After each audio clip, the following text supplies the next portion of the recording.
You guys obviously all know Hasan from Rotaviz, and he's been on Ship Chasing a bunch. So yeah, excited to have you on, Hasan. How's your week going? No, thanks for having me on. I was pretty excited when you asked me to guest host here. So I was like, hell yeah!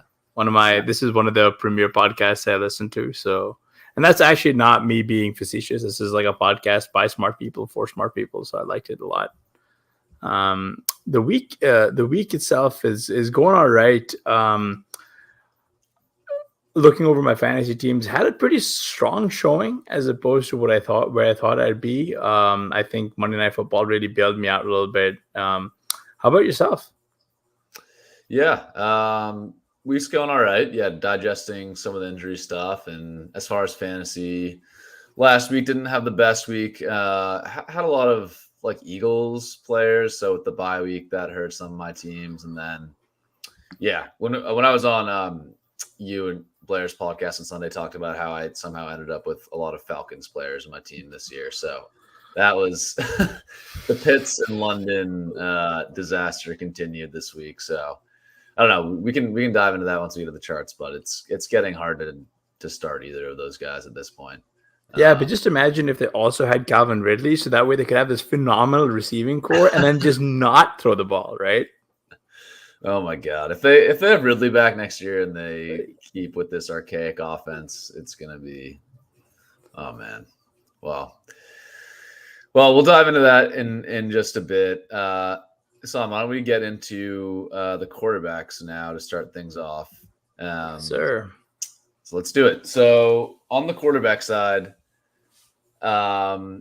just for everyone listening, on audio or watching along on video, we're looking at quarterback passing efficiency and rushing production here on this chart. So just to quickly orient you to the chart, we have adjusted yards per attempt on the x-axis. So that's yards per attempt, but adjusted for interceptions and touchdowns.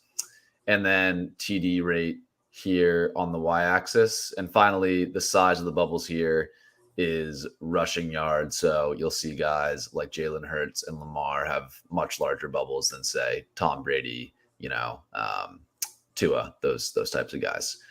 So looking at this chart, the first thing that jumped out to me, Hasan, was seeing Tua in that far right quadrant of the chart. So continuing to boast a strong adjusted yards per attempt with a pretty strong touchdown rate. We saw him after weeks 1 and 2 way up there in that top right quadrant. And, it's obviously still a small sample size with him, but just curious your thoughts on Tua going forward, whether we can sort of expect him to maintain this level of efficiency that he's shown with Tyreek and Waddle, or sort of if you expect him to regress more to, 2021 version of Tua, maybe somewhere in the middle.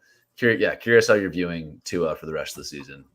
No, I really don't see how Tua is truly going to regress, right? Like it's a little difficult. So, so one of the things about average air yards per attempt here, Tua was actually 4th last week. Had 9.4 adjusted yards per attempt, which is pretty impressive considering the fact that the Finns didn't necessarily need to do a lot against the Steelers to win. There was a lot of meat left on the bone. You could tell that they were playing him back in if you watch that game. And I just think the reason that he doesn't regress or won't regress is primarily because he's got Jalen Waddle, and on top of that, they have Tyreek Hill. Like, this is an offense that is built to emphasize the fact that Tua is in a maybe he has a noodle arm, sure, and maybe he's not aggressive on downfield attempts like the other guys in the squadron, Josh Allen, Patrick Mahomes especially, Joe Burrow as well sneaks in there. But these guys win with yak. And so like they basically make up for the fact that his deep ball game may not be among the elite. Like they're trying to do their best to mitigate their issues as it comes down to what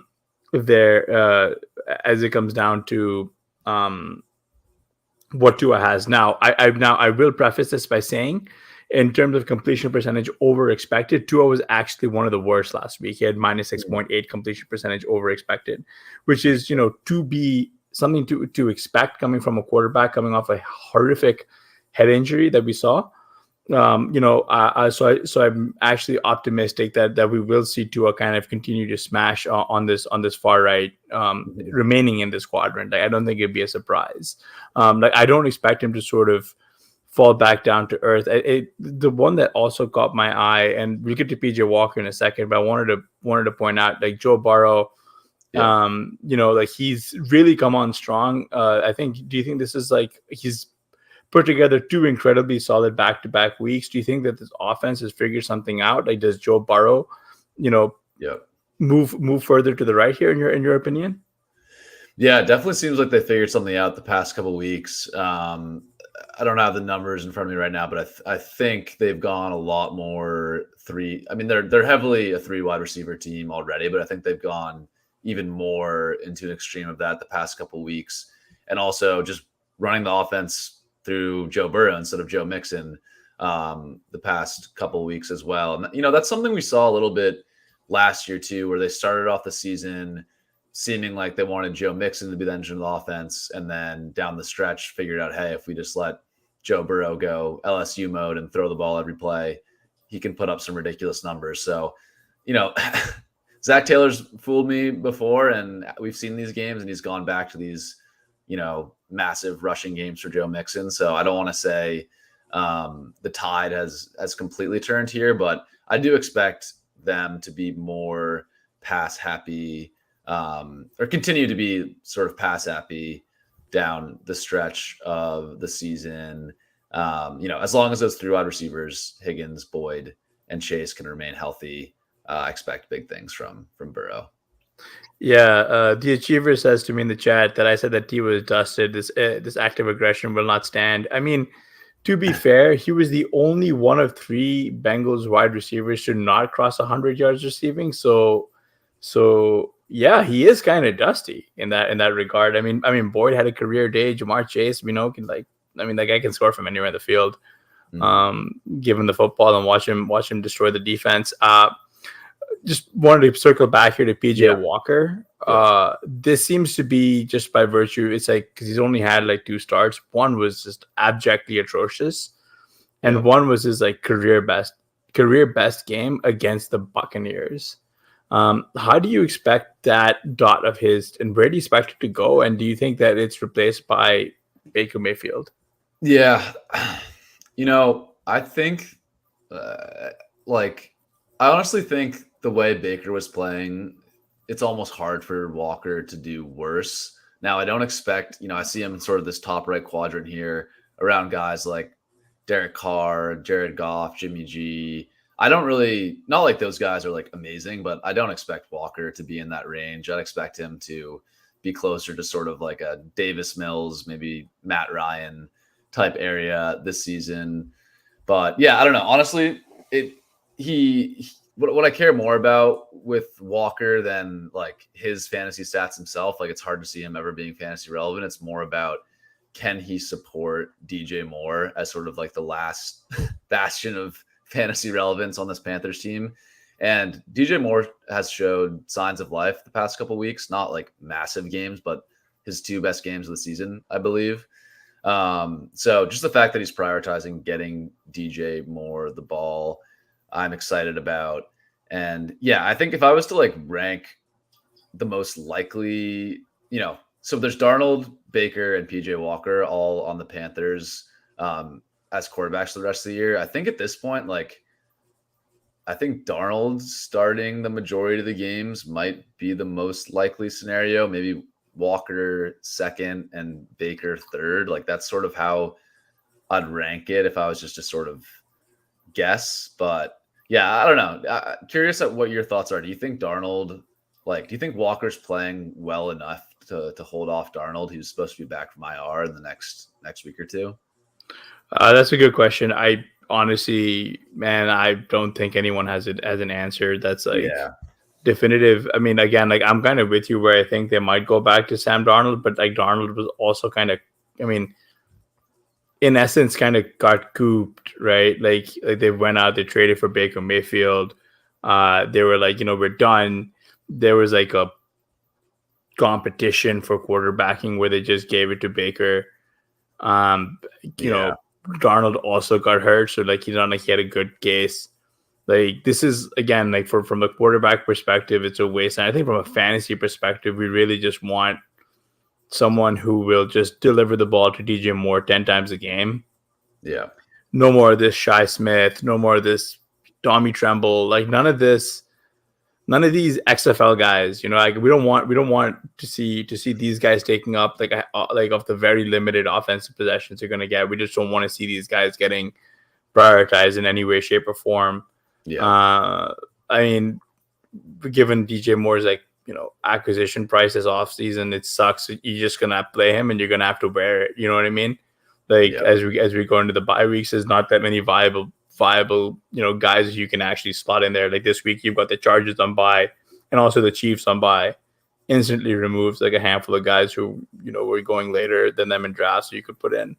I will say the name that jumps out the most and is like the biggest indictment here is just Kyler Murray hanging out like just where he is. It's just like I mean everyone saw it, right? Like him fighting with Cliff on the sidelines during the game, and they're just yelling at each other about the play calling. Do you think Nuke being back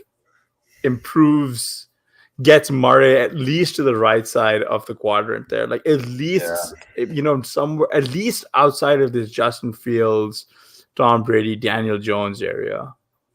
I think he will get better. I mean, we have a big enough sample size on Murray that I don't think he's like, there's no I mean, with some of the other underperformers in this area, it makes sense. Like Stafford's getting old, really limited weapons on that team. Dak had an injury, sort of small sample size. I don't know. Kyler, I just don't see him continuing to play this bad. I do think that the Arizona scheme is terrible and not getting the most out of the players, but Kyler's been able to overcome that before. So yeah, I think like from a fantasy points standpoint, I think he still hasn't been that bad. He's kind of like been saved by volume and rushing a little bit. And I think the public perception, you know, we don't have like ADPs to go off of or anything right now, but I think the public perception on Kyler is lower than what my expectation is for him for the rest of the year. So maybe in leagues, like it's worth sending a trade offer over to the Kyler owner, because I think he hasn't really showed that ceiling game yet this year. And I think it still exists. I know you started the question about Hopkins. I sort of see like the Hopkins versus Marquise Brown swap is sort of a wash. It's hard for me to say that that's like a major upgrade or like a major downgrade. I think, you know, with Brown leaving, Hopkins coming in, I guess my point would be, I don't think Hopkins is the reason Kyler will play better going forward. I sort of just see it as like more like randomness, that like he has to play better going forward based on his sort of career up to this point. Yeah, I'm kind of with you on that. I mean, like, so Chris had a good question in the chat about Cliff Kingsbury ever elevating the Cardinals skill players. The answer to that is no, man. I mean, I was still stunned at the fact that they actually gave this incredibly dysfunctional Steve Keim, Cliff Kingsbury pairing an extension. We've seen teams do that where they just have like they make the playoffs once through like really good luck, and then they just sort of celebrate, and then that's it. And then you come back to the next season, and it's like, yeah, somehow it's even worse. Yeah. I mean, like to your point, Kyler Murray survived on like rushing alone. I mean, the same thing is kind of a little bit true now for Daniel Jones, who's also here, and so same with Justin Fields. I mean, we were there, we all saw it. Like the Bears finally decided to start using designed runs for their incredibly athletic mobile quarterback, and it worked. I don't know. Like I wanted to get out, and the Giants are doing something similar with Daniel Jones. So I wanted to get your take, like candidly speaking, would you be dropping someone like a Kenny Pickett, you know, despite the fact that he's got these phenomenal wide receivers, for someone like a Daniel Jones, if that's possible?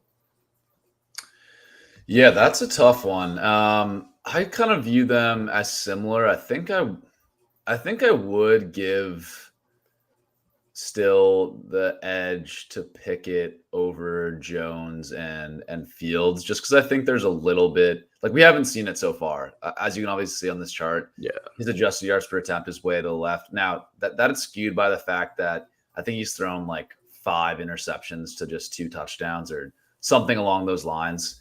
And the way, just purely the way that metric is calculated, if your ratio is that skewed from touchdowns to interceptions, you're going to do poorly. But yeah, I don't know. I just think there's more of sort of like the mystery box element to Pickett still, where I could see him really exploding from a passing perspective in a way that Jones and Fields I don't think can. And also Pickett does add a little bit on his legs. But yeah, I think that's about the right range. The thing with Jones and Fields that's kind of interesting is like their rushing ability mostly just gives them a floor in fantasy, but they haven't really put the rushing and the passing together to really show a true ceiling. And maybe it's just kind of like unlucky for them that it hasn't happened yet, but I tend to think it's more systemic. Like with the Bears, they're just not letting Fields throw it enough. I mean, maybe last night we saw it a little bit, and then with Jones, 21 pass attempts though, that was all he had. Yeah, and with Jones, like I think the wide receiver room there is just so bad that it's tough to see him really exploding through the air. So yeah, I think like if you're looking for upside in like a 1 QB league, I still think I prefer Pickett to those two. If you're in sort of like just looking for a 1 week starter, maybe I'd go Jones or Fields. But yeah, the season long upside I still think is better for Pickett. Yeah, and I mean to your point about like how the adjusted yards per attempt is calculated, I actually think it's good that he's like still chucking it, if that makes sense. You know what I mean? Like he's not turtling. The offense isn't turtling either. Like Tomlin doesn't care. He's gonna let the rook rip it, even if he's gonna throw 3 ints. Like I'm kind of with you in that. I'd rather bet on Pickens, Claypool, Deontay, Pat Freiermuth,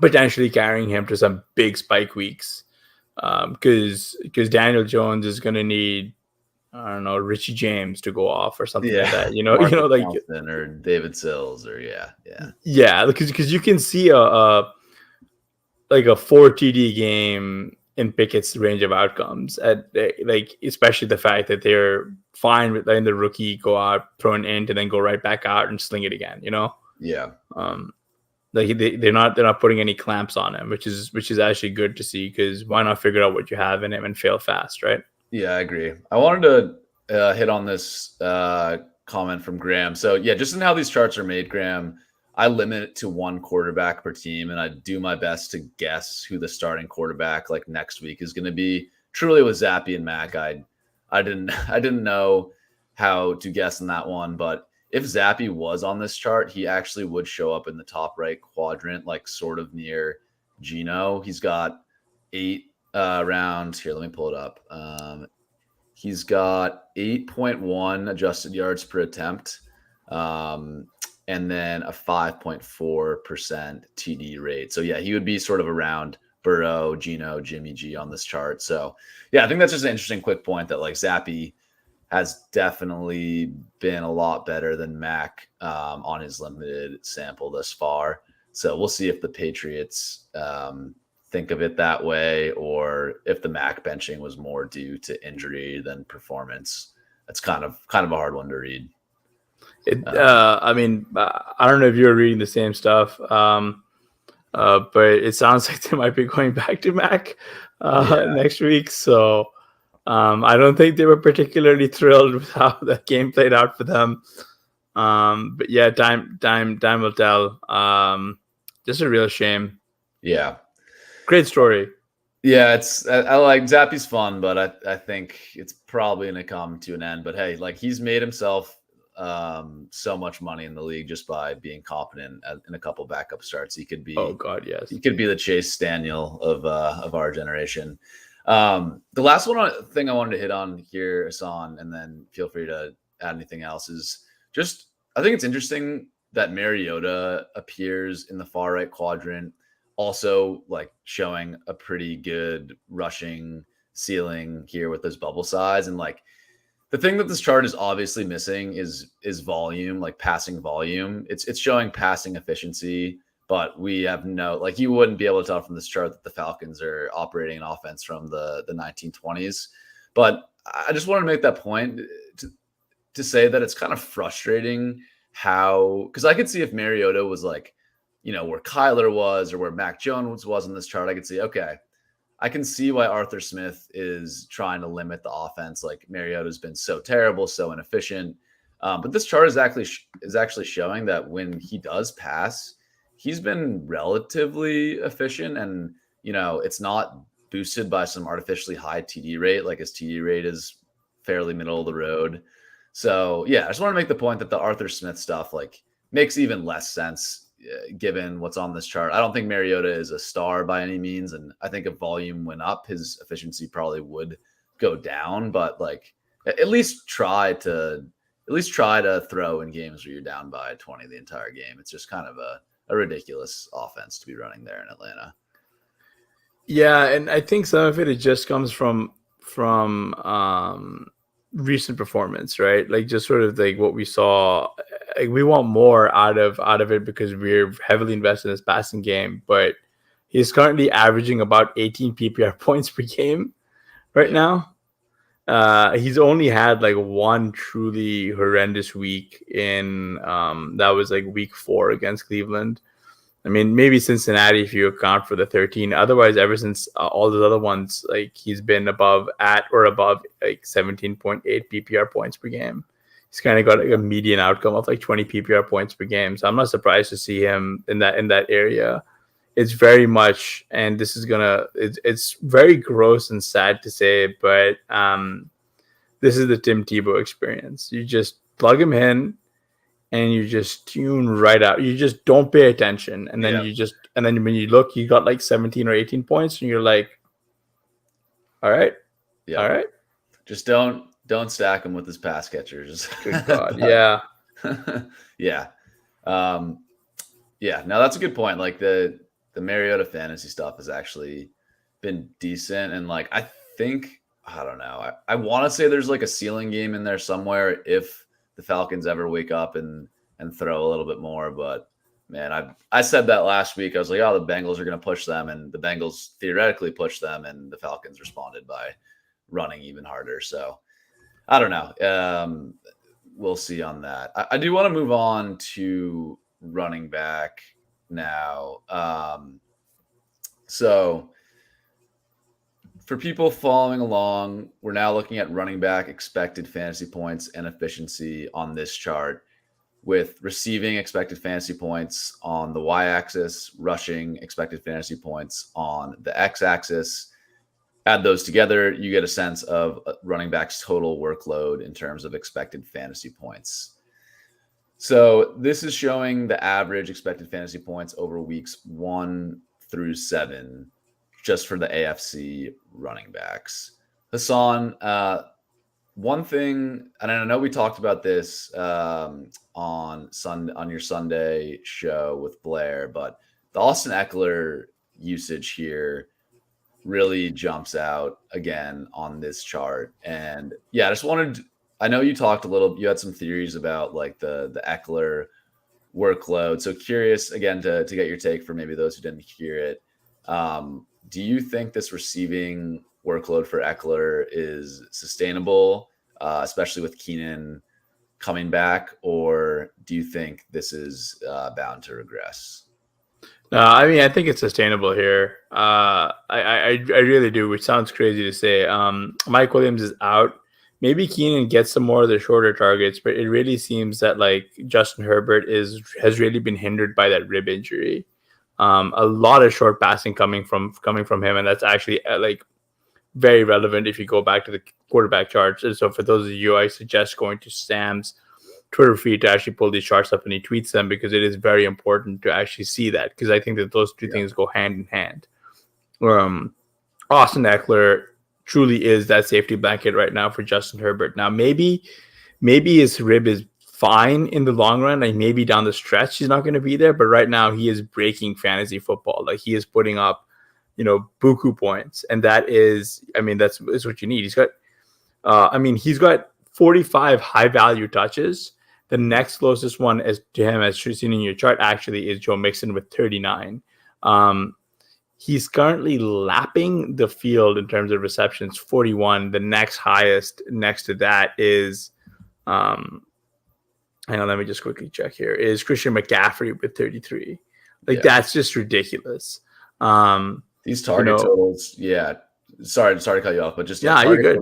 16 and 12 the past 2 weeks with catch reception totals of 10 and 12. It's just, that'd be ridiculous for a wide receiver. Yeah, it's just, it's absolutely out of control, and I think that you can see from a real football perspective, how little this truly helps, because they're not winning games, unfortunately, right? But the fact that they're trying to minimize the issues that Herbert is going through and leaning on Eckler, for as long as until we can be 100% sure that Herbert is good to go, can play without pain, can roll out, take big hits, and make big plays without any form of being hindered. I think this is completely sustainable. We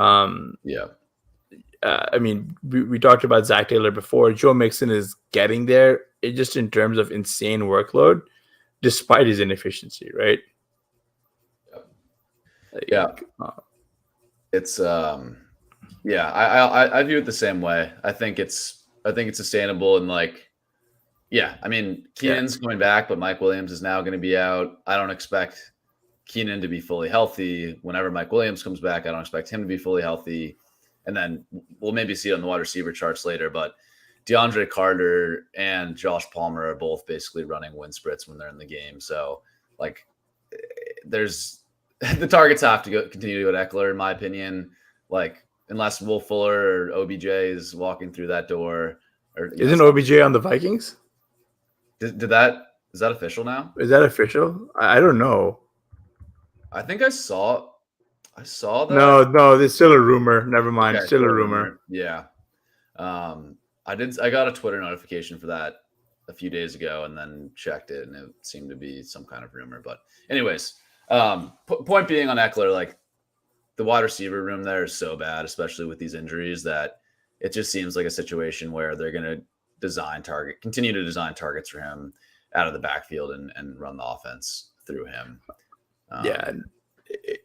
Just to add on to that, just wanted to say, if you look in the 0 to 5 expected fantasy point quadrant, there he is, the backup running back in the Los Angeles Chargers, Sony Michel, bam. Mm-hmm. As Spiller, unfortunately, can't even get onto the field, and when he does, he gets stuffed for -5 yards. Yeah. So you're looking at just a ridiculous workload here for Eckler just going forward. Really quick, I wanted to get your thoughts on, and he's going to pop up later, so we can also move on. But just wanted to say, I wanted to get your thoughts on the James Robinson trade. Where you think Travis Etienne, where we're going to expect to see him sort of start to settle in? Yeah, I would. So looking at this chart, just to sort of ground in some numbers here, we have both James Robinson and Travis Etienne averaging about 10 expected fantasy points per game. Now, were you to look at this over just the last couple weeks, I'm just kind of winging it here, but you'd see Etienne probably closer to 15 and Robinson probably closer to 5. It really has shifted in favor of Etienne over the past couple weeks. But yeah, I would expect Etienne going forward to be in that 15 to 20 expected fantasy points range. That might sound aggressive, but I really think he's going to get close to a true workhorse volume in that running back room. The other backups, JaMychal Hasty, Snoop Connor, they're really not NFL talents, or at least they haven't showed that yet. It seems like the coaching staff is trusting Etienne more and more. So yeah, I would probably be if I was drafting today, shooting from the hip a little bit, but I'd be drafting Etienne in the top 12 running backs, probably around, somewhere in the second round. I would guess. I think that's the type of value you're looking at. And efficiency counts. He's Yeah, been efficient with his work. Like efficiency counts. for sure. And the receiving stuff too. Like, I think what's really exciting about him is the big playability too. I think like with a lot of these guys, Brees Hall, Austin Eckler, even Nick Chubb and Derrick Henry, some of these elite running backs we've seen through the years, like the ability to rip off a really long touchdown run. Some people say it's fluky. Oh, like take away that 70-yard touchdown run and you only had this many points. But no, like you want to look for running backs that have that breakaway ability because that can really be what wins you your fantasy weeks.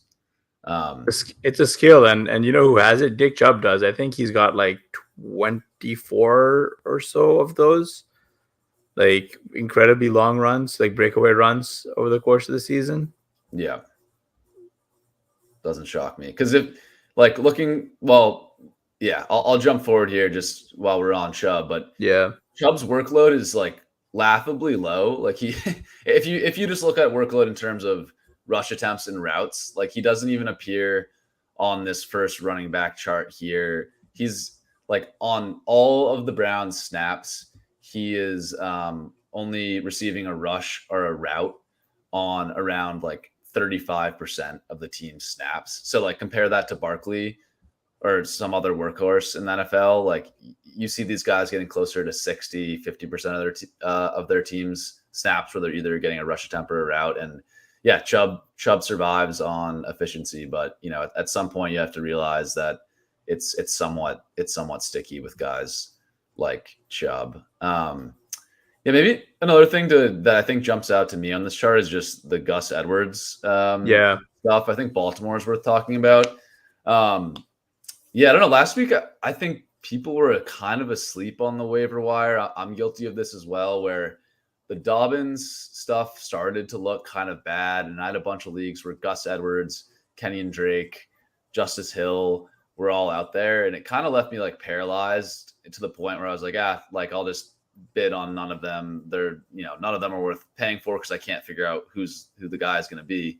Turns out that Gus Edwards was very much the guy, at least from an expected points workload perspective. He comes in here with no receiving workload. That's kind of what we expect of him, but around 12 rushing expected points, which, for a guy you get off waivers, that's pretty good. Definitely like RB2, worthy if that were to continue. But yeah, just curious if you have thoughts on the Ravens backfield. Would you be putting in aggressive bids on Gus Edwards if he's still out there in your casual leagues, or so? How are you sort of approaching a Baltimore backfield? Yeah, I think Gus would be the way to play it. Just for now, I mean, we know that they like him. He's sort of proven to be the guy. I don't know how aggressive you truly have to be, if only because it was a very weird game. Like they basically were like they reprised what the Falcons did, except that it was with Lamar under center, and Lamar is more than capable of just converting all those short goal line looks and also like punching them in from far. Right. But I will say that you do want to prioritize Gus this week if he's still there. I believe Bateman, it was a DNP this week. They're probably going to feed him, which is a little unfortunate for those of us who want to see a healthy and functioning aerial offense for the Ravens. Yeah, the Ravens offense has been frustrating. Started off so hot from a passing perspective. It was really faded. Let's move on here to the NFC running backs. Again, same chart here, but now just showing the NFC. A couple, we talked about this last week, not a lot of huge changes. I do want to point out that like Kamara is a guy where, and I wish we had best ball ADP to back this up, but I think people were really down on Kamara to start the season. He looked pretty bad in the first couple weeks from both the usage and efficiency perspective. Both of those have improved recently, and I think Dalton starting has been a huge boon to Kamara's workload. He's way more prone to dump off short passes to Kamara than Jameis was. But yeah, just sort of like a mental note for me that Kamara's role is pretty strong and maybe sort of stronger than I think. I think oftentimes we get anchored the first couple weeks, and it was pretty easy to label Kamara a bust after the first couple weeks. Now, maybe if you got him in the late second round or something like that, that's probably like pretty fair value, and maybe you can buy in some places. But yeah, and anything jump out to you here, either on Kamara or other situations on this chart that you wanted to talk through? No, I'm with you on Kamara. I'd be interested to see what happens if the Saints go back to Jameis, because that receiving expected fantasy points could easily change. I think Kamara also benefited for 1 week without having Olave there, right? And then, hey, Michael Thomas isn't out. Yeah, Michael Thomas doesn't exist. Yeah, Nick Bird kind of captures the guy I was just about to say. Kenneth Walker seems low on this charge based on role. Yeah, that's because Benny's still mixed in for quite some time. Here's something fun though. Kenneth Walker is mostly a rushing guy, so you're gonna so basically this chart will work in the weeks where he didn't do very much. It suppresses his actual value. I think just looking at that, he's one guy who I would expect to see in that 10 to 15 expected fantasy points quadrant, especially because he's one of those guys who lives off of long runs and efficiency. We've seen him do that. Let's see. He had 3.8 rushing yards over expected last week. And he also, I believe, has smashed the over on his longest rushing attempt propped in every start this far in this season. Wow. So he's got these big runs, like absolutely completely in there. Yeah, Kenneth Walker is a guy who you should not be surprised to see instantly go into that 10 to 15 point range. Yeah. And just to like get a little more concrete with the numbers, if you were to just look at the past 2 weeks for Kenneth Walker, he's got expected point workloads via PFF of 16.6 and 12.9 for the past 2 weeks. So that, average that's about 15. He would be showing up sort of, maybe like kind of like a Dalvin Cook, Miles Sanders-esque workload over the past couple weeks. So again, I think, that's like, he's definitely hidden a little bit on this chart compared to his workload since he's been the starter. But at the same time, we're not seeing like enough receiving usage from him yet to put him in sort of the 15 to 20 expected fantasy point range. I think we need to see a little bit more receiving before we can put him there. But yeah, the efficiency is going to continue to be very strong for him. So yeah. Here's one that I wanted to get your thoughts on. So Khalil Herbert kind of lines up pretty closely with David Montgomery on this chart, very, very closely. Yeah. Yet their workloads are very dissimilar.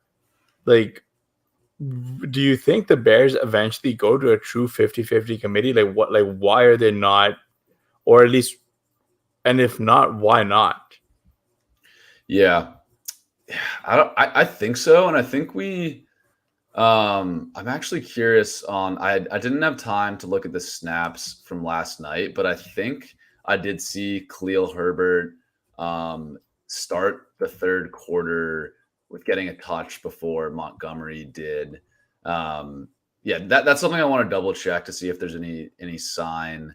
And maybe I could pull that out as we're talking. But yeah, I think like one thing about this chart is it is going to be skewed slightly by just how it works. There is one Khalil, or maybe even two, like Khalil Herbert starts that would get factored into the average here, where Herbert got to play without Montgomery, and we haven't seen Montgomery play without Herbert. So that does skew the chart a little bit. I think we've seen now for 2 years, it's a little bit like a Pollard Zeke situation where clearly the backup guy is better than the starter, but the team has some stubbornness in playing the backup over the starter. So yeah, I mean, I'd expect I kind of expect what we've seen out of Pollard, Zeke now, where Herbert mixes in and gets like a decent role, but I don't expect it to go to true 50-50 or for Herbert to surpass Montgomery. It's just like a frustrating coach stubbornness thing, I think. I think also because both of them are bigger body backs, Zeke and Montgomery, that they prefer to have their their explosive guys remain explosive, right?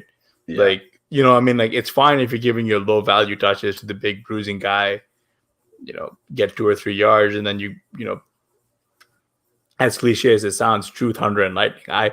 I will say that what I love about this chart and all these charts so far is that they're all directionally very correct. Like you can see exactly how the story of this season's been unfolding. Mm-hmm. The only last guy I wanted to just quickly make a note on is Darrell Henderson with this Cam Akers stuff. Man, like he could be a guy who I think remains in this 5 to 10, but could potentially sneak into like at that borderline 10 to 15. Yeah, I think that's a good time talking about Henderson to move on to this next chart, because I think this shows the Henderson dilemma, I guess, pretty well.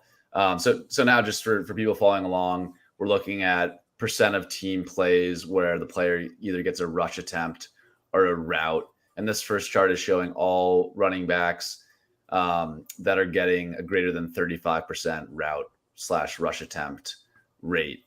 And Henderson so now this is just looking at a snapshot of the last 4 weeks. This is just weeks 4 to 7 to filter out the first couple weeks. Henderson has like a top 12, top 15 role in terms of percent of team plays where he's getting a route or rush attempt, but it's a lot of empty routes for him and not a lot of rush attempts. How they've kind of structured this backfield is Henderson's out there for a lot of the pass blocking stuff, a lot of the pass routes, but he's not earning a ton of targets. It seems like a lot of the dump offs are going to, Higbee, Skoranek, even Kupp, and he's just kind of running empty routes. And then when they do want to bring a running back on the field to take a rush attempt, that's been Akers. That's even been Malcolm Brown this past week. Like it seems like it's kind of like, I don't know if you remember like the Daria Gumbawale Tampa Bay Bucks role from back in the day. Yes. It's almost a little bit like that, where it's like he's a bad receiving back that's getting a lot of empty receiving snaps. So yeah, I don't know. He's a tricky one for me. Like when you ask, I don't have a straight answer on it. Like this type of chart like tells me like, hey, Akers is gone. He already has this pretty big workload. Like things should get better for him, but at the same time, I don't see him as having like this. I don't see him as having like massive upside. Like I think the median scenario is things get a little bit better for him, but I'm not like going out and overpaying for Henderson, based off something like this. I don't think you even need to really like cost adjusted, like cost adjusted. He's fine. Frankly, he's what you're getting for an RB2 of what you're getting for cost. He's actually pretty good, right? But then even the guys near him on the chart, Raheem Mostert especially, like you're getting a similar outcome, right? Possibly better, and you can take those guys later. Like I think that becomes a real discussion point if you're looking at Raheem Mostert versus Henderson. Then that's a real discussion point, or a real decision point for you, or But like, Henderson, he's going to play get most of the rushing work. That's fine. Sucks about the receiving work, but this is what you're getting out of your RB2. Yeah. I did want to talk about like Jacobs here, and I think we try to be like on this show, we generally try to be forward looking and not like rehash summer best ball debates, but I do want to like talk about Jacobs from I guess a more philosophical perspective. Like should we have seen this coming in the offseason? I think everybody saw him as this like true dead zone archetype, and now he's getting sort of a legendary workload almost the past 4 weeks. 22 expected fantasy points per game. He's up there in the top 5 running backs in terms of percent of team snaps where he's getting a rush attempt or route, and he's also showing like massive efficiency. Now I think that's buoyed by some touchdown luck, but over the past 4 weeks he's got 12 fantasy points over expected per game to go along with that massive workload. So yeah, like I didn't see this coming. Like what are there any lessons I guess we can learn from this Josh Jacobs thing for next offseason, or do you think this is just randomness and there's no way we could have foresaw this? No, there's a lesson. The lesson is definitely draft dead zone running backs who were former first round picks who didn't get their 5th-year options picked up. Because that's what happened with Jacobs. His 5th-year option was declined. Last year, he spent a lot of time talking about how he's trying to preserve his body for free agency. So it doesn't come as a surprise that, one, the team potentially is moving on, so they're just going to use him as much as they can. And then 2, he's going to do what he can with that workload. I mean, it helps that he's played some soft rush defenses, but also Devontae Adams adds a new element to that offense that defenses have to start respecting. He's not just going to be slamming his body into loaded boxes. I don't. It's a very specific scenario. The one that I think that I regret the most on is I tried to be fairly player agnostic when drafting best ball. The one, I would not have been able to swallow the Josh Jacobs pill had he been going in the 4th round, right? Yeah. And that was what made him a bad pick last year, was that he tanked your team there. But this year in the 8th and 9th round, sure, that was great.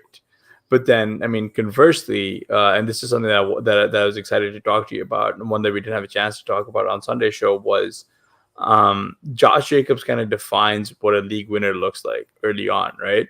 But now with these, ETN being really, as unleashed, and Kenneth Walker being unleashed, who do you think winds up being that true league winner? Because we still don't know, right? Would you still count Jacobs as one, or as the true running back league winner here, or? Yeah, I mean, so cost adjusted, I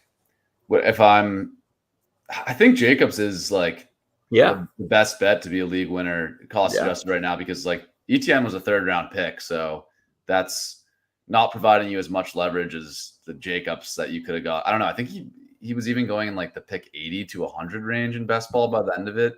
His value tanked, dude. Yeah. So I think it's weird to say, but I think he is definitely the best candidate to be a league winner at the running back position right now. I think you could throw Walker in the mix there as having a chance. You could certainly throw ETN or Barkley in there as well. We'll see how the season shakes out. But man, the workload's been really good. The efficiency's been really good. I think maybe a lesson for me on Jacobs is when a team takes a running back in the 2nd round or signs a running back in free agency with a lot of money, then it makes sense to be scared about their workload going away. I guess an example of that would be Melvin Gordon and Javonte last year. Once Javonte gets drafted, the writing's on the wall. Melgo's on his way out. He's never he doesn't really have a chance at getting a big workload outside of an injury. But with Jacobs this offseason, a lot of people were saying, oh, you should fade Jacobs because they drafted Zamir White and they signed Brandon Bolden and Amir Abdullah. And it was all these Zamir White, day 3 pick, Abdullah and Bolden, kind of nobody running back free agents that got tiny contracts. We were scared about, Josh Jacobs because of guys that were insignificant, or at least had a chance to be insignificant. So I think I'm going to be wary of that going forward. If there's a player that people are already prone to be biased against, like Josh Jacobs, I'm going to be careful of arguments about fading them because of competition, when the competition is a lot weaker than I think people were making it out to be. I will throw it back though. So I'm just looking at his game log. So Josh Jacobs has exactly a 50-50 split in his outcome and his historical outcomes, right? So weeks 4, 5, and 7, he was an RB1, right? He scored north of 30 points each of those 3 games. Mm-hmm. Then weeks 1, 2, and 3, he was an RB3, right? The highest he scored that week was 14.5 PPR points. So I think some of this is colored a little bit by recency bias, especially given that he smashed, right? But to your point, I mean, from best ball, what do you want out of an 8th or 9th round pick? That, right? You want those 30-point explosions. Yeah. So I think that might have been a leak in our process. I think truly considering a bell cow running back when they fall just that far, right? Like I don't think we should be fading them at all, right? Like, to get that guaranteed workload. Yeah, I agree. Okay, moving on from Jacobs, I did another player I wanted to hit on was Ramondre. He shows up pretty well in this chart with sort of a top 12 workload at the running back position. Now, Damian Harris was out for a big stretch of what's shown here on this chart, but he was back last week. Ramondre got 40 snaps to Damian Harris's 9, 22 routes run to Damian Harris's 5, 8 targets to Damian Harris's 2. So just across the board, was really outplaying Damian. I do think part of that is that Damian was just coming back from injury and they're sort of easing him back. But at the same time, I think the median outcome now is Ramondre in sort of a 65-35 split with Damian, maybe 60-40. Whereas at the start of the season, I think after weeks 1 or 2, you might have said the opposite to that. I don't really see without Ramondre's playing and how versatile he is in the passing game compared to Damian. I saw, Damian also had a bad drop last night. That was it for him, I think. I don't think we saw him after that, right? Yeah. So, just I'm bullish on Ramondre. I guess if we're talking league winner category, like I think he's there, dude. Like he's there because Aaron Jones. So in last week, Aaron Jones had the highest running back target share with 30%, and then it was Ramondre Stevenson with 29%. Right. Yeah. Like that is that is gonna be what you need, right? Like again, just talking league winners here. Like that, I think you're very correct. Like I think Ramondre represents we all know how Bill Belichick loves rotating backs, but here's the thing. Like this is a very different Patriots team. You know what I mean? They're shuffling quarterbacks. I don't think they can afford to play hammerback, pass catching back specialist anymore. Ramondre kind of gives them the best of what they've got, like the best of what they can get, like especially in this modern NFL, right? So I think that he's like his role is fairly cemented. He's not going to lose high value touches to Damian, man. It's going to be very difficult for Damian to recoup a lot of that role. Yeah, I agree. I think it's really wheels up for Ramondre rest of the season. We talked about, I guess, I don't think we've talked about Breece Hall or the Jets situation in much detail yet. That's probably worth talking about. Hall over the last 4 weeks has got around a 15-point per game expected workload. So such a bummer to see him go down. And he was definitely one of the most exciting rookie running backs we've seen in a while. So it sucks for a guy like that to jump right into the fantasy implications. But for the Jets backfield, what do you like? I see Carter here at 9 expected fantasy points per game on the next chart. Hall is at 15. Do you think can Carter get up into sort of the low end RB1 territory? How are you sort of viewing him the rest of the season? Nah, I think this is I think he's pretty much where this is going to be, where he's going to sort of steady state for the rest of the week, for the rest of the season, right? They went out, they traded nothing for James Robinson.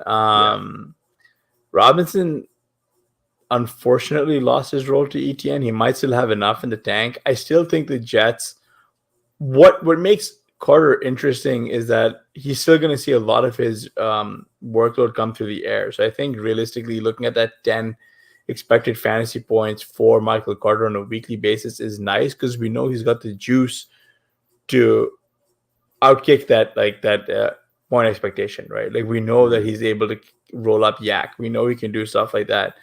So, provided once again he is the lightning to James Robinson's thunder, I'm fairly happy with him as a plug and play RB2 rest of the season. This is a heads up for everyone.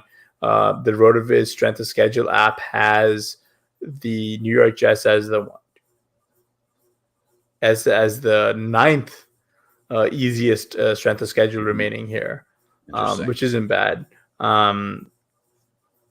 Slightly better than guys like Dallas or whatever, right? But you can see Carter coming on, especially in games where they might be trailing and stuff. So They also have a fairly soft schedule at the end. In the playoff schedule, they've got Detroit, Jacksonville, and Seattle. Mm-hmm. The Jets do, yeah. So you can see Carter. I mean, all this is moot if Carter gets hurt or something, but like you can see this RB tandem really provide big wins down the stretch, like in the actual money weeks. Yep. Yeah, I agree with that. And yeah, it's like the Jets, and we even saw this more early in the season when Flacco was playing, but they really funneled a lot of expected points to the running backs through the air. With Wilson, we've seen them funnel more expected points running backs on the ground as they sort of have had games, surprisingly, where they've been able to be in positive game scripts and take leads. And it's just been a lot of rushing workload for those guys. But yeah, I just think it's a situation where the backfield, even without, I think Hall going down obviously means they'll funnel less to the backfield, but I still think it's a backfield that's going to have a lot of points at the running back position. So yeah, I'm sort of viewing Carter similar as probably a mid to high end RB2, maybe sort of like Miles Sanders range type play going forward. Yeah, and just to be clear, does this mean you expecting Miles Sanders' to score to kind of like scale back a little bit? Because he's been kind of also like smashing. Yeah, I think. Yeah, I don't know. I don't have a strong take on Sanders. I think it's funny because he's kind of gotten there so far on touchdowns. And his whole thing last year was he scored 0 touchdowns. Actually, like quickly flipping back to the quarterback stuff. Connor and I have talked about this, where Jalen Hurts' touchdown rate is really low relative to his yards per attempt. Now, this is driven also by the fact that Jalen Hurts scores a shit ton of rushing touchdowns. So he's like cannibalizing himself on this chart to an extent. But another part of it is that Sanders has had a bunch of short 1-yard touchdown runs. Even Boston Scott and Kenny Gainwell, I think. There's some real bullshit. Bullshit. AJ Brown has gotten tackled at the 1, and Kenny Gainwell has gotten these like garbage 1-yard touchdown rounds. But anyways, getting back to Sanders, like I think Sanders will maybe slightly regress just on getting less lucky on touchdowns, but I'm still certainly like happy where I drafted Sanders this year to have him on my team. I don't think he's like this massive regression candidate. He's clearly the starting running back on a good offense in the NFL, and that's like a good player to have. I guess I just think Carter has a little more upside in that he can consolidate like a bigger receiving role than Sanders can, and sort of in PPR formats. Like I could see Carter having, an 8-catch game for 70 receiving yards in a way that it's really hard for Sanders to sort of get there. Hard agree. Yeah. But yeah, we've spent a lot of time on running backs. I know like we didn't quite get into the second chart. The one thing I wanted to bring up, and then I'll hand it to you if you wanted to mention something, was Rachaad White. He has not really appeared on this chart much this season, and he does barely sort of get there with around 25% route or rush attempt rate. I just wanted to make the point, and this is like less about the data, more sort of a narrative thing, that the Bucs coaching staff made some comments about how, let's see if the old players can still play. Like we might need to evaluate the younger players because these old guys aren't getting it done. I saw that as a big warning sign for Fournette, who's not looked great the past couple weeks.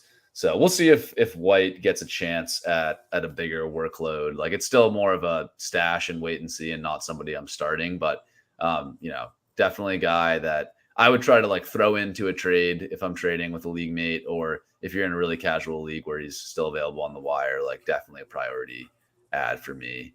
But yeah, so anything on these like sort of middling running backs, or should we jump into wide receiver?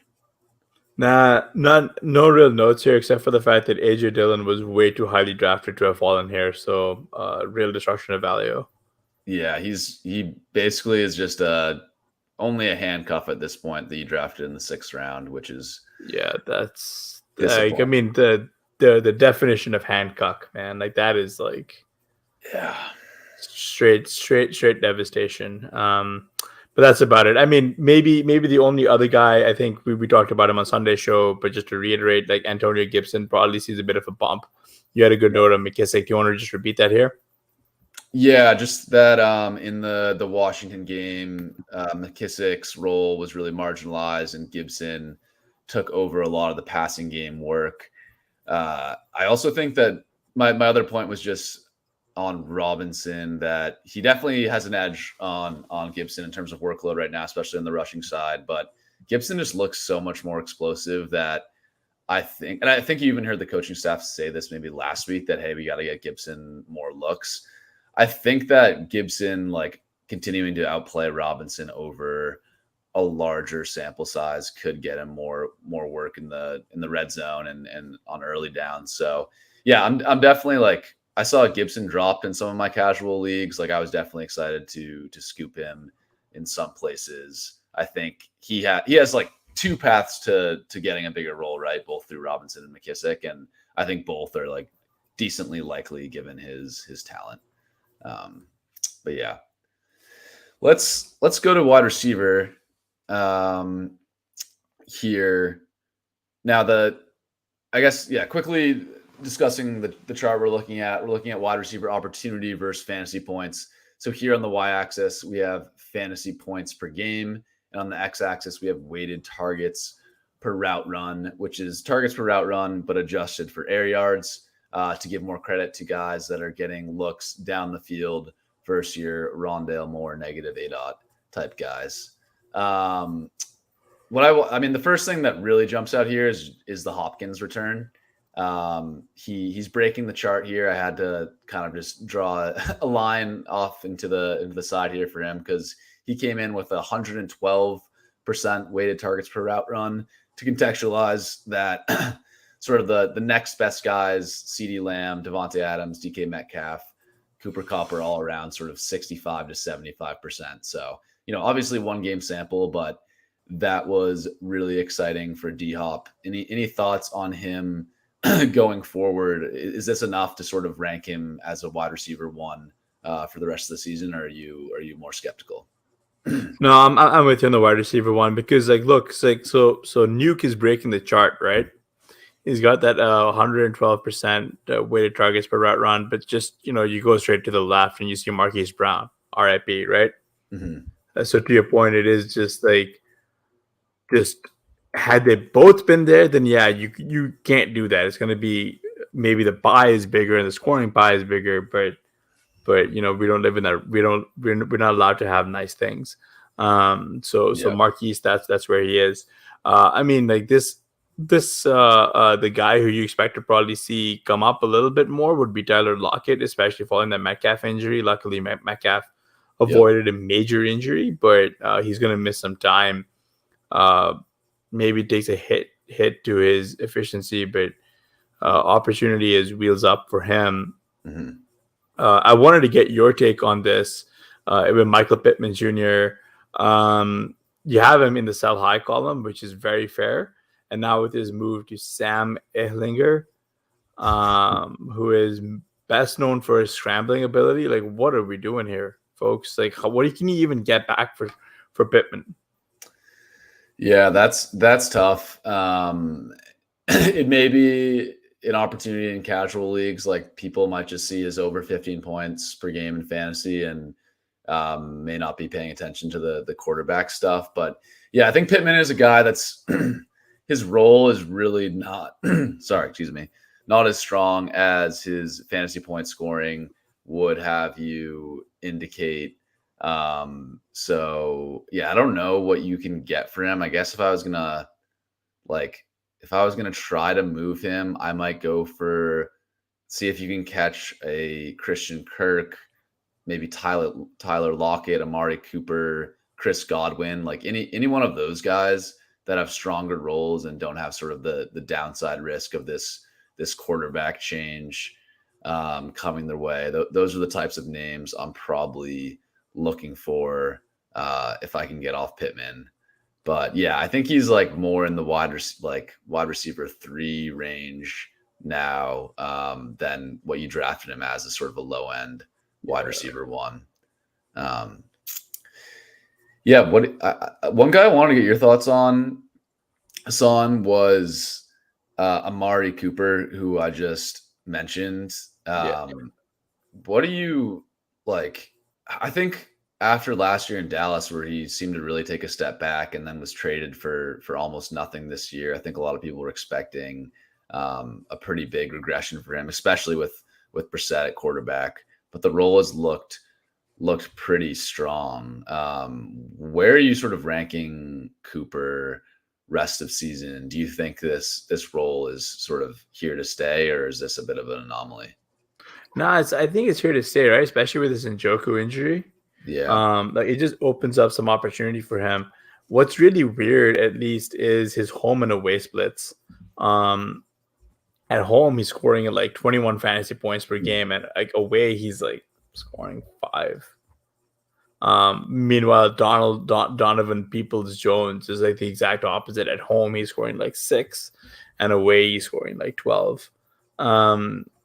Like I think Amari Cooper is still a very good player, and especially if the team trades away Hunt, I mean they're gonna have to target someone, right? So I think both of these guys will do will do well. Just wanted to get your take on, like we should expect the pie to grow when Watson comes. Yeah. I think I think the Watson thing is pretty exciting for Cooper. The fact that he's been able to get to around 15 points per game, even with Watson out, is pretty exciting. So yeah, I don't know. He's a guy, I have him here in the buy low. He's a guy that I think could really explode down the stretch as a target hog in a good passing offense. Who knows? Like, your guess is as good as mine how Watson will look coming off of, a year and a half of not playing football. But I have a hard time believing he'll be worse than Jacoby Brissett. So it seems like if you can get him sort of at value right now, it seems sort of like a low risk, high upside play. I want to move on to the next chart of wide receivers, but just for people following along on audio, want to throw out a couple other like potentially interesting buy lows that show up on this chart. We have Deontay Johnson and George Pickens, who just misses the buy low category, but I would put both of those guys in that grouping. I still think they will have more fantasy value than they've shown down the stretch. I also think Cooks, DJ Moore, and Zay Jones are interesting as well. Obviously, different price points for those guys, but those are all guys whose roles look stronger than what they've scored so far this season. Moving on to the next charts. Now we're looking at wide receivers that have run 65 to 85% of their team's routes. Same chart, but just sort of more like close to full-time players, but not quite. We've talked about the Falcons a bit, but Hasan, I guess I want to start here with Drake London. Truly an elite targets per route run, but truly just one of the worst passing offenses for fantasy scoring that I've seen in a while. How are you ranking Drake London the rest of the season? Or like, what is there anything left here? Is there like a ceiling that's left here, or are you starting to lose hope on the Drake London experience? I guess it depends, because I don't think I have many guys with higher upside than Drake London, so I'm just gonna have to keep plugging him in. I don't know how I'm gonna click on starting an Equanimeous St. Brown over Drake London or a Darius Slayton over Drake London, right? It becomes very difficult to make those type of plays. Marvin Jones over Drake London. I think you just got to plug him in and pray. I mean, it's just such a shame for such a high-powered, exciting rookie player to be dragged down like this. What would you start Wandale Robinson or Drake London? Like not rest of the season, but just like say next week. What do you? Oh, that's actually. I'll probably start Wandale. Yeah, I think you just have to. I think I would He's do looked it really too. good. Assuming the injury, I know he did get banged up, but assuming he's healthy, yeah, I think Yeah, I would. assuming he's healthy for sure. The Yeah. only other guy who really stands to me, like I don't think falls in the sell high category, would be Jahan Dotson. He Mhm. might actually be on your waiver wire, so pick him up if he is, and you need wide receiver help because he's kind of got big play potential. Like we've seen that. Yeah, I like Dotson too, and yeah, we've seen that like Heineke can be okay. I think especially like this is kind of just a hand in the dirt take from watching Heineke, but he just chucks it up deep. And we've seen Dotson win on those types of plays. It's not like Heineke's particularly accurate or good at doing it, but he takes chances. It's almost like it kind of reminds me of watching Jameis back in the day when he was just out of control in Tampa Bay, just kind of running around and hucking up prayers. So that could, that's going to be inconsistent for the wide receivers, but could lead to some big plays.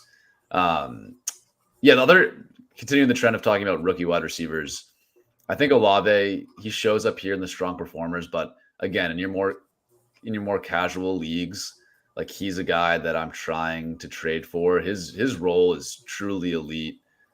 He looks really good out there.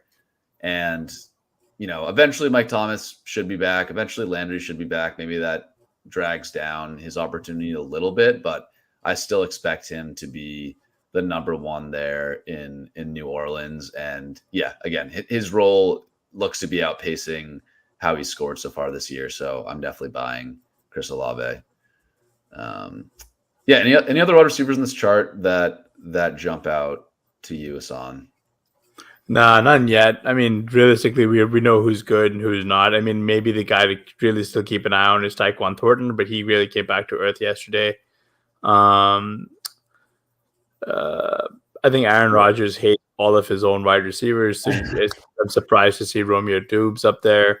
Um, and as for the rest, I mean, like this is who you expect. I really don't know what I'd be doing with Bobby Woods. He's kind of the last man standing right now, but like Treylon Burks should be back at some point. So I think that's just like a plug him if you have plug and play if you have him, but Burks will be back at some point.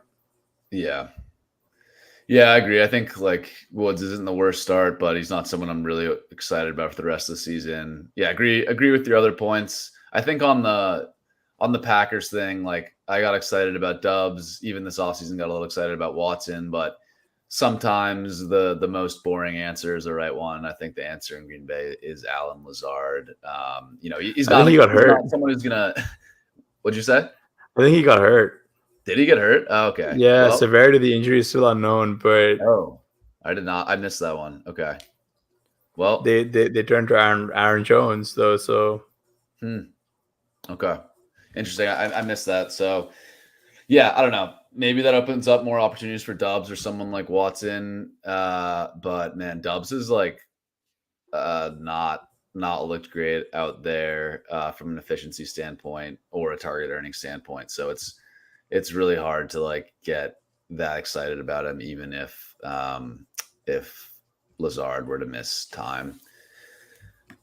But yeah, let's move on to the last wide receiver chart here. Don't have to spend a ton of time. Again, these are guys that are more rotational players earning between 40 to 65% of their team's routes. I think the one the most fantasy relevant player besides Amon-Ra St. Brown is who's kind of only on here because of an anomaly of how the data works. Like he got one snap last week before he got hurt. So that's why he shows up in this category. He's, obviously must start stud if he's healthy. But the other fantasy relevant guy I want to talk about here was Wandale. He shows up here as having around a 60% weighted targets per route run. That's a really strong metric. And over the last 2 weeks, I think he was at like 25% of routes the week one, and then was up to closer to like 70 to 80% last week. As long as he's healthy, he is earning a pretty strong opportunity. And the Giants are, if you watch the games, they're clearly scheming touches for him. I think he like started off the game having 4 catches for 12 yards or something like that. It was a lot of like, short scheme stuff, but in PPR, like that's what we want for, how you acquired him, probably on waivers or a last round pick. Like that's a solid flex that you can throw into your starting lineup most weeks. Any other notes? It's a lot of guys. Just a lot of prayers here. Nicole, maybe you might want to hold him if you can find him off waivers. I don't think I'd be trading for him at all. And God knows when you'd play him. We've got a few apocalyptic bye weeks coming up, so that's probably when you'd play him. But yeah, like outside of that, like you really, if you're starting like any of these guys, God save you. Yeah. I will note, like, there is this interesting cluster of Brashad Perriman, Scotty Miller, and Julio Jones, and then I think that just kind of speaks to like if Godwin or Gage is out, and one of those guys is in there, like as the wide receiver 3, it's not a terrible bet to make, just because the Bucs, they haven't looked good, but they're throwing a lot. Brady does target sort of that deep threat wide receiver 3 in the form of Perriman, Miller, or Julio. So in weeks where we can get a read on who that guy is going to be, if one of the starters misses times, like I think it's an interesting, like we're talking maybe more like DFS min price type. Yeah. Play. I just thought that's an interesting cluster here. And then, if you can even name like what team Mason Kinsey or Keith Kirkwood is on in the bottom left here, then you're a true sicko. I have no idea who these guys are. Keith Kirkwood is actually on the Panthers. They hung a line. I think he's on the Panthers. Let me just check on that one for you. Okay. But they hung a line for him. Yeah. Apparently he is a free agent right now. He might have played for them a few weeks ago or something, and he showed up here because of that. Because he used to be a Saint. I remember. Anyway, I've at least heard of him, Mason Kinsey, and now like everyone who's listening to the podcast is tuned out. But I'd never heard of Mason Kinsey. Oh, I guess he's on the Titans. He looks like a lacrosse player that Belichick would have signed to the special teams. God. A disaster run out for the Titans, and they're no wide receivers. Yeah. All right, let's finish off here with the tight ends. So for this chart here, what's changed from past weeks for those who have followed along is I'm now looking at a 4-week rolling average for the tight ends as opposed to the full season. So this is just looking at weeks 4 through 7 for tight end utilization and efficiency. Shown on the chart here are all tight ends that have greater than 65% of routes run on their team's dropbacks. And you can also see the targets for route run and ADOT on this chart here to get a sense of, what tight ends are being used as wide receivers with higher ADOTs and higher targets for route run, like Mark Andrews, Travis Kelce, which guys are sort of in the grosser, like tight end dump off roles with lower targets for route run, lower ADOTs, guys like that. Your sort of Dawson Knox's, Hayden Hurst's profile is more of those types of guys. So looking at this chart here, I think, the thing I think that people will be most interested in talking about is the Greg Dulcich role. They have immediately thrown him into sort of a full-time role in terms of pass routes. He's running about 70 to 80% of the team's pass routes the past 2 weeks, and has also had a pretty strong targets per route run of 20%. That's not elite, but that's pretty good with an ADOT of around 10. So he's being used down the field to some extent.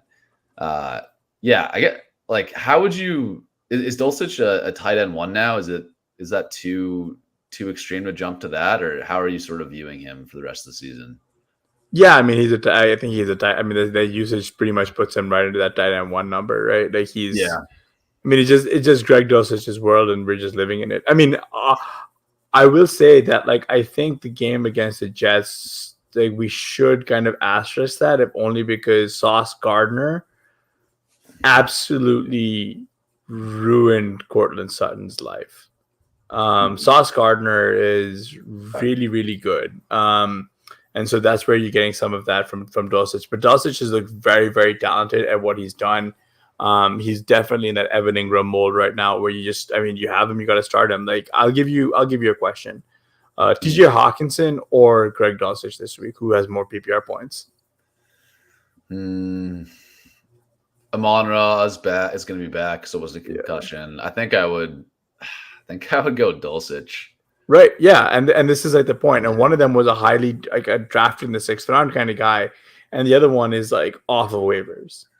Right. Yeah. So I think these are like I think that is the kind of I think that's the range you're talking about. Yeah. And I say that like I don't want to sound overconfident in that take. Like I think it's very close, right? They profile very similarly. But like this is what you're getting from any tight end not named Mark Andrews or Travis Kelce, right? Like George Kittle started to tear himself away. Dallas Goedert has started to tear away. But then you've got like, and Cole Kmet's got a ludicrous ADOT, but a pathetic targets per route run, right? Yeah. So then you're looking at your Hayden Hurst's and stuff like that, right? So I think that's right where you just plug him in. And I think to that end, the same guy who's making that kind of like noise is Robert Tonyan, right? Because we just talked about how like the Packers don't have any good receivers. Well, 22% targets per route run on a very shallow ADOT gets you a lot of cheapo PPR points, right? Yeah. I think he's definitely a guy you can look to if you're desperate at tight end. But yeah, it does feel like this season more than anything else. It's Mark Andrews and Travis Kelce in the tier of their own, and then like, man, you can't like after that. It's just a super flat list of guys. I'd probably put Kittle there at 3, and then after that, like I don't care how you rank tight ends 4 through 15. Whoever finds pay dirt is going to be like a tight end 1, Yeah, I do think an interesting discussion is Harrison Bryant for folks in main event football guys or sort of any tight end premium league. Joku is going to be out 2 to 6 or 2 to 5 weeks, I believe the report was, and he's had a fairly elite role for a tight end. 21% targets per route run, that's quite good. He's had around 80% of his teams. He's running around on 80% of his team's dropbacks. That's also quite good. I think, if Joku hadn't gotten hurt, I think a lot of people would have put him in sort of the top 6, top 5 tight end category for the rest of the season, somewhere around there. Do you think Harrison Bryant immediately steps into that role, like going forward? I mean, obviously Joku will be back at some point, but would you rank Harrison Bryant as you would have ranked Njoku, for the next couple of weeks, or do you think there's sort of a talent gap there? I wouldn't put it 1-to-1. I do think that Harrison Bryant actually showed flashes even when playing with Njoku last season, the last few seasons. He's actually fairly talented in my opinion. Yeah. That's kind of a stealth opinion that I've kept to myself for quite some time. But if you look across my dynasty rosters, I promise I've got a lot of Harrison Bryant. I think he's definitely startable. I don't know. Like, I think I would prefer Dulcich over Harrison Bryant. But yeah, he's definitely one of the guys who you want. The guy who catches my eye really on this list, and we talked about the Chargers' injuries earlier, is Gerald Everett, right? With Mike Williams set to miss some time, and this, we could see Gerald Everett potentially working his way into like that top 5 tight end list. Yeah, I think that's a good one to point out, just with how bad that wide receiver room is for the Chargers. Gerald Everett is someone who definitely gets a slight boost. But yeah, back to Harrison Bryant. I think I'm with you there. Not quite 1-to-1 with Joku, but pretty close. In teams where maybe Njoku was my starter and I had nothing else, I would be pretty aggressive on Bryant. I think like $100 to $200 bid is okay. And if you're really desperate, and you really need, at this point, we're at the point in the season in these leagues where if you need a win, it's okay to overspend for a guy who will be a good spot start. The tight end waiver wires is often pretty dry in those leagues. So Bryant's going to be out there. I'm okay with 200, even higher than that on some teams. Yeah, really random, like deep note that I think is interesting. Armani Rogers is a name that I had not really heard of, but he's on the Washington football team and he got some decent run last week. I believe both Logan Thomas and I'm blanking on the backup, John John Bates, Bates. Yep. were both out, and it was Cole Turner the week before. This week, it seemed to be a lot more Armani Rogers. I think he was just sort of an interesting note. I think he played some quarterback in either college and high school, and they did have him out there for some Wildcat snaps. I did see that on Red Zone. So, yeah, if you're like super desperate at tight end and we get news that both Thomas and Bates are going to continue to be out, I think at this point I would be Armani Rogers over Cole Turner. But yeah, again, this is super desperation mode if you're looking at either of those guys. Yeah. Hey.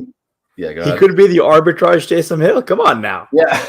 Why draft Taysom Hill in the 14th round and you get Armani Rogers in the 18th? That's what I was saying all off season. But yeah, man, anytime we're talking about Armani Rogers, it's usually a sign that the show is over. Always got to mention one tight end on the show that nobody has ever heard of before. But yeah, Son, that was a lot of fun. Thanks for hopping on and thanks for having me. Going through these stats. Anything you want to plug before we close out here? No, follow me at HRR5010 and check out the Fantasy Football Report on Sundays. We record at 7 p.m. or check us out on Spotify or wherever you find your favorite apps. Sam was there with us on Sunday. Definitely heavily recommend listening to that show. One of the best ones we've done all season. Yeah, that was a lot of fun. Definitely recommend checking that out. But yeah, thanks to everyone for tuning in. And I'm glad we all got together for Harrison Bryant week. I will see you guys next week.